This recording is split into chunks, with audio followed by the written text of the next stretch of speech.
अस्सलामुअलैकुम जनाब, कैसे हैं आप। उम्मीद करती हूँ कि आप लोग खैरियत से होंगे। शुरू करते हैं आज के वीडियो इस दुआ के साथ कि मुझे देखने वाले, मुझे सुनने वाले, मुझे जानने वाले दुनिया में जहाँ कहीं भी हैं, अल्लाह पाक उन सबको अपने हिफ्ज़ ईमान में रखे। आमीन सुम्मा आमीन रब्बुल आलमीन।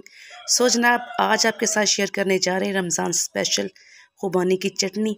दो तरीके से हमने जनाब ये चटनी रेडी की है, मसाला चटनी और साथ में मीठी चटनी, जो आप रमज़ान में अपने दही भल्ले, समोसे, पकौड़े, फ्रूट चाट, चना चाट में यूज़ कर सकते हैं और पूरा महीना ये ख़राब भी बिल्कुल नहीं होगी। सो लेट्स मूव, देखते हैं किस तरीके से हमने इसको रेडी किया है। सबसे पहले खुश खुबानी को हमने अच्छे तरीके से धो के पानी में 5 से 7 घंटों के लिए भिगो दिया था और उसके बाद हमने उसको अच्छे तरीके से ब्लेंड कर लिया था। ब्लेंड करने के बाद जनाब हमने इसको कढ़ाई में डाल दिया और इसको अच्छे तरीके से पकने के लिए रख दिया। 5 मिनट बाद जब ये अच्छे तरीके से पकना स्टार्ट हो जाएगा, हमने इसको मीडियम फ्लेम के ऊपर पकाना है और हमने इसको 2 अलग-अलग हिस्सों में तकसीम कर लिया है। एक तरफ हम बना रहे हैं मीठी चटनी और एक तरफ बना रहे हैं हम मसाला चटनी। मीठी चटनी के अंदर हमने जनाब चीनी ऐड कर दी है। चीनी आप अपने टेस्ट के हिसाब से इसके अंदर ऐड कर सकते हैं। ये हम मसाला चटनी बना रहे हैं, इसके अंदर हमने गुड़ ऐड किया है। गुड़ भी आप अपनी पसंद के हिसाब से कम या ज़्यादा ऐड कर सकते हैं। हमने इसके अंदर कम ऐड किया है क्योंकि हमने इसके अंदर मसाला ज़्यादा ऐड करने हैं।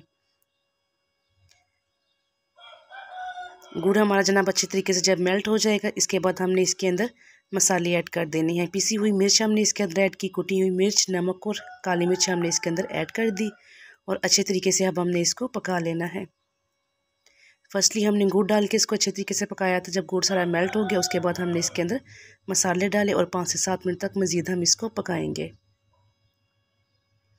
लकड़ी के चम्मच के साथ या लोई के साथ हमने इसको साथ साथ हिलाते चले जाना है ताकि ये नीचे बिल्कुल भी ना लगे।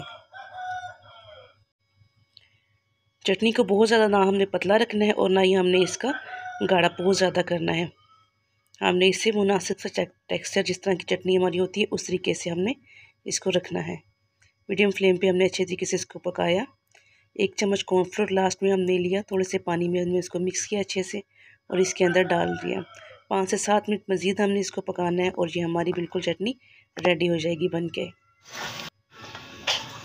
दूसरी साइड पे जो हमने मीठी चटनी रेडी की थी, उसके अंदर हमने चीनी ऐड की थी, थोड़ा सा नमक ऐड किया और साथ में बिल्कुल थोड़ी सी हमने काली मिर्च ऐड की और अच्छे तरीके से हमने इसको पका लिया। चटनी जब हमारी बिल्कुल बन के तैयार हो गई, 2 चम्मच हमने जनाब इसके अंदर कॉर्नफ्लोर और साथ में पानी की ऐड करके उसको पका के तैयार कर लिया था।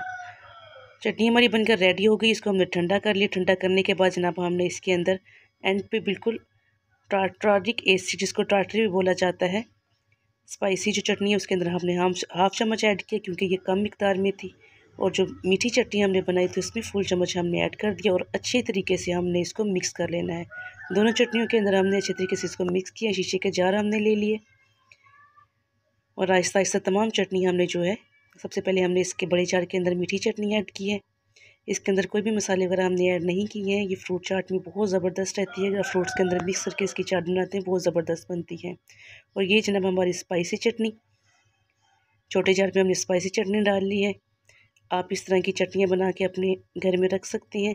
1 से 2 महीने तक के लिए बिल्कुल भी ख़राब नहीं होगी और पूरा रमज़ान माशाल्लाह से आपका बहुत अच्छे तरीके से गुजर जाएगा। समोसे हों, पकोड़े हों, चना चाट हो, फ्रूट चाट हो, कबाब हो, किसी भी किस्म की चीज़ के साथ आप ये चटनी आसानी के साथ सर्व कर सकते हैं। दही भल्लों के साथ आप इसको ऐड कर सकते हैं।